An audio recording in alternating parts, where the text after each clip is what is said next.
Saudara-saudariku yang dikasihi Tuhan, hari ini Rabu 31 Maret 2021, hari Rabu dalam Pekan Suci. Menu sabda kita dari Injil Yesus Kristus menurut Matius, bab 26 ayat 14 sampai 25.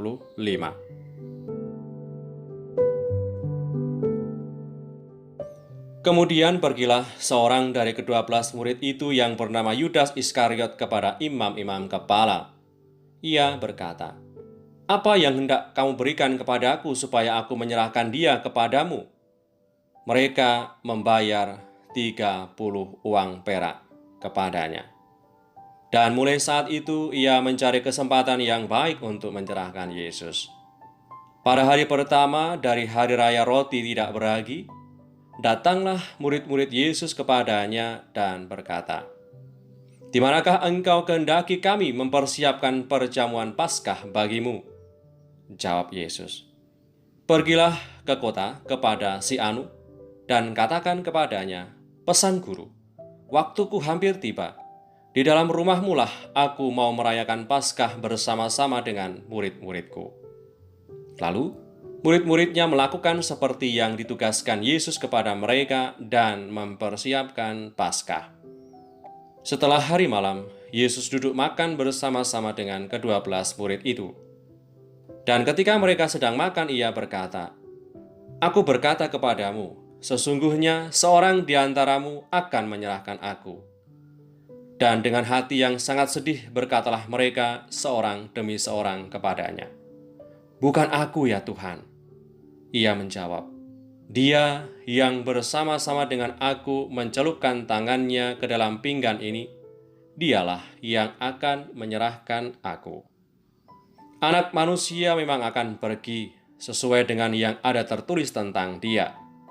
Akan tetapi, celakalah orang yang olehnya anak manusia itu diserahkan. Adalah lebih baik bagi orang itu sekiranya ia tidak dilahirkan." Yudas yang hendak menyerahkan dia itu menjawab katanya, "Bukan aku ya Rabi." Kata Yesus kepadanya, "Engkau telah mengatakannya." Demikianlah Injil Tuhan. Terpujilah Kristus. Saudara-saudariku yang terberkati, kutipan Injil hari ini menggambarkan bagaimana Yudas secara sembunyi-sembunyi telah merencanakan pengkhianatan pada Tuhan dengan imbalan 30 pecahan uang perak yang kala itu adalah harga seorang budak dari imam-imam kepala dan tua-tua Yahudi.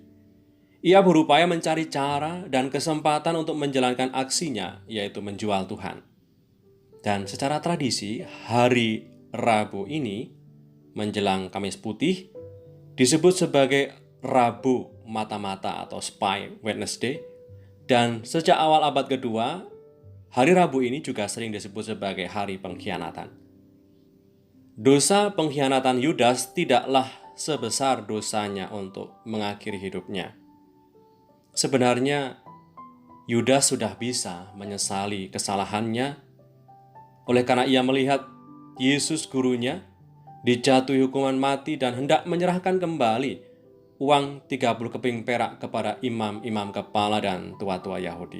Namun, ia tidak melihat adanya harapan besar dan tidak yakin bahwa ada belas kasih dan pengampunan Tuhan. Ia dirundung penyesalan dan keputusasaan yang begitu dalam yang membuatnya berani untuk mengakhiri hidupnya. Seandainya saja Yudas tidak hanya menyesal, namun juga datang kepada Yesus dan bertobat, mungkin ia akan bisa menjadi seorang rasul yang hebat, seperti Petrus yang bertobat setelah menyangkal Yesus. Ia tidak kehilangan tugasnya sebagai yang utama dari para murid yang lainnya. Pengalaman pertobatan, yakni diampuni oleh Tuhan Sang Guru, menjadi kekuatan bagi Petrus untuk tetap mengemban tugas pengembalaan yang dipercayakan kepadanya, yakni menggembalakan domba-domba milik Tuhan Yesus Sang Guru. Saudari-saudaraku yang terberkati, kita mungkin juga pernah mengalami seperti apa yang dialami Tuhan Yesus Sang Guru. Pernah mengalami disingkirkan, diabaikan, dikhianati oleh orang-orang terdekat kita. Maka kisah ini mengundang kita untuk tetap percaya bahwa Tuhan dapat bekerja dengan caranya, tetap menopang dan menguatkan hidup kita.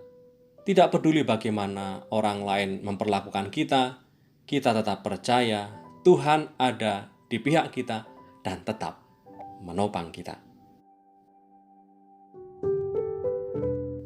Marilah berdoa demi nama Bapa dan Putra dan Roh Kudus.